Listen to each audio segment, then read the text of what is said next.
Men are feeling that they can't live up to the standards that women are setting for them, to the point where the amount of men that are choosing to end their own existence in the United States alone is in the 80%. And a lot of those men that are choosing to end their own existence, a lot of them are white. Now, that's not to make this about that, but that's just to say, so that somebody can't say, well, it's only so high because of this group of people. It has nothing to do with their whether they're white or not or this or that. It's men in general. And that's the issue. And in fact, it's a leading cause of death in men. But that being said, women also do have some very severe issues that they're going through, that they're struggling with. Like for instance, women make up a disproportionately high amount of people who are physically mistreated and harmed in romantic relationships. And in the same way, women should be sympathetic towards the severe issues that men are disproportionately affected by. Men should also feel the same way towards women and the issues that they're disproportionately affected by. If it's ever going to get better, we need to learn to love and embrace each other and carry each other's burdens. It will never get better if it's us against them. Now, men have issues that they suffer from, and women do too. And we have to unite each other and support each other. Now, the rest of this video is, I make a lot of jokes. I try to be funny. It's a different tone, but I wanted to start this off on this more serious tone because I felt it was important. Well, dating rates are pretty low, leading a lot of lonely and disgruntled young men to base their entire personalities off of movies like Taxi Driver and Blade Runner 2049, and for them to fall into the warm embrace of their AI anime waifus and do unspeakable things to their phone screens. Goodness forbid they accidentally call somebody during. And it also leading to a lot of women having kissing practices with their cats as they scream cry to Sabrina Carpenter songs while they drink an entire box of wine. And of course, as a result of the dating rates being so bad, other things like loneliness are pretty high, depression is also pretty high, and people taking their own lives is also pretty high as well, tragically. In general, men and women aren't really dating. In fact, they don't really seem to be getting along well at all. There's just something about these past 10 years where every part of our world has just been completely disintegrating. Men and women hate each other. Nobody can afford a house. Groceries are still expensive. And you turn on the news and you'll hear that, Carmen Sandiego just blew up the UN headquarters and 30,000 people are dead. Anyways, men and women aren't really getting along with each other, and I think the leading reason for it is because of the small minority of radical men and women that hate each other on the internet. Whether we're talking about incels or the female equivalent, Femcels, just misogynistic men, materialistic and chauvinistical women, just all the bad things a man or a woman can be, just straight up all the supervillain traits a gender can have. And again, the internet, social media are such a big part of it. I don't mean to sound like an old person or a boomer, but it is a big part of it because social media breeds a lot of hate, especially for each other. Look, I am not woke, okay? I am the furthest thing from being woke, okay? I don't like Sabrina Carpenter's music. I bought a copy of that Stellar Blade so I could stroke while I play. I don't think we should have fat mannequins. And I think it's okay to call women the C word as long as they're acting like it. Okay? So I'm not woke. I've made some videos criticizing some woke things. Okay? I'm not really right or left when it comes to everything in general. Okay? But I don't think it makes me woke to say that the internet is a very hateful place. And it's probably not good that a lot of the interaction people are having with each other is through the internet.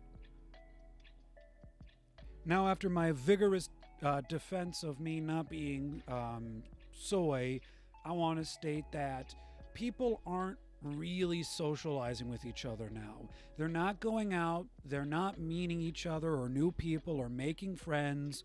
So, a lot of people's perception of how others are is through how people act on the internet. That's what they're getting.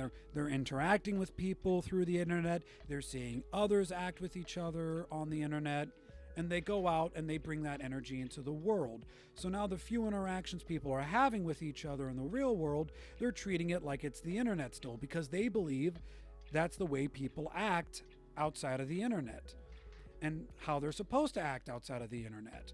But the reality is that if somebody in real life talked to people the way people talk to each other or treat each other on the internet, that person would probably get shot. And social media, again, just really breeds a lot of hate. There are channels and content dedicated to rage baiting and farming hate amongst men and women. You'll see videos of like guys interviewing hot women on the street.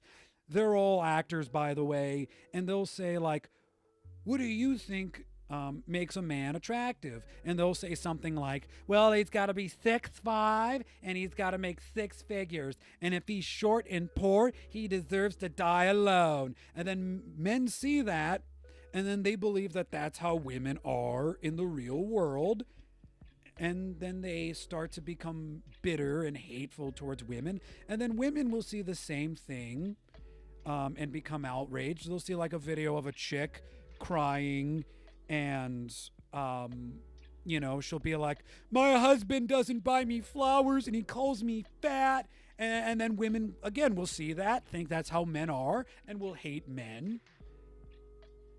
And there's just a lot of this content that's just trying to form a lot of hate between men and women. And I think, to put it in short, men and women in large, they're falling for the rage bait. They're falling for the rage bait to the point where it is genuinely starting to collapse one of the most fundamental parts of our society, which is the relationship between man and woman.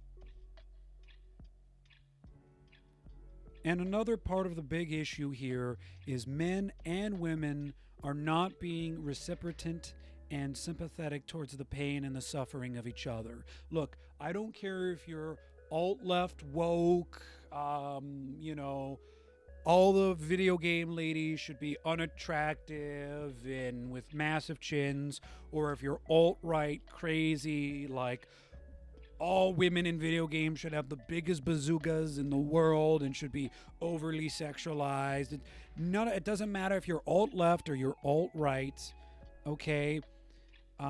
If you want people to be sympathetic towards your pain, then you have to give them the same courtesy, okay?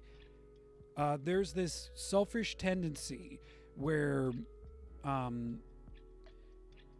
people feel that in order to validate their own suffering, you have to devalue the suffering of others, because the idea that if somebody has it worse than you in any other angle, then your suffering isn't valid, which is just completely untrue. But you can't own a monopoly on pain and suffering and as a result try to devalue the suffering of others, because understandably that's going to hurt a lot of people. It's going to make them feel vilified, and it's going to radicalize them. When people have valid pain that is devalued, they're pushed aside, it makes them resentful, and it makes them justifiably upset, and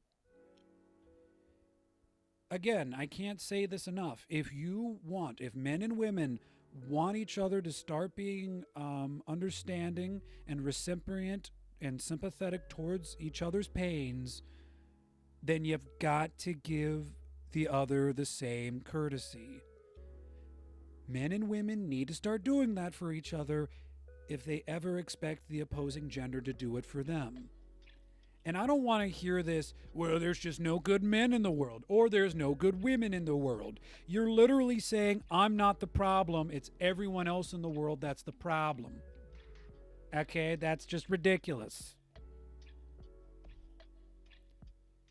Men and women both have very real and very valid issues. For instance, men make up a majority of all people that take their own lives, and women make up a majority of people that are physically harmed in relationships. Both these issues disproportionately affect the other side in a much higher rate, and both genders have very real issues, and that needs to be respected. And look, in order to rectify this destructive force that is eradicating our social fabric and our climate, if I could give any advice on how to do that, because I would be the person to go to ask for advice for, because honestly, I am a genius. Despite the fact that the academic system recognized the exact opposite, but you can't prove smart on paper because paper is just stupid wood, okay? Anyways, my advice on how we could fix the fracturing of our society, hear me out. Naked pizza party, okay? Think about it, because nobody can be angry or sad while eating pizza, so no one's going to show up to this thing angry or upset. And plus, people aren't going to be wearing clothes, so they're going to show up to this thing vulnerable, okay? So that's going to lead to a lot of open and honest dialect, at least I feel.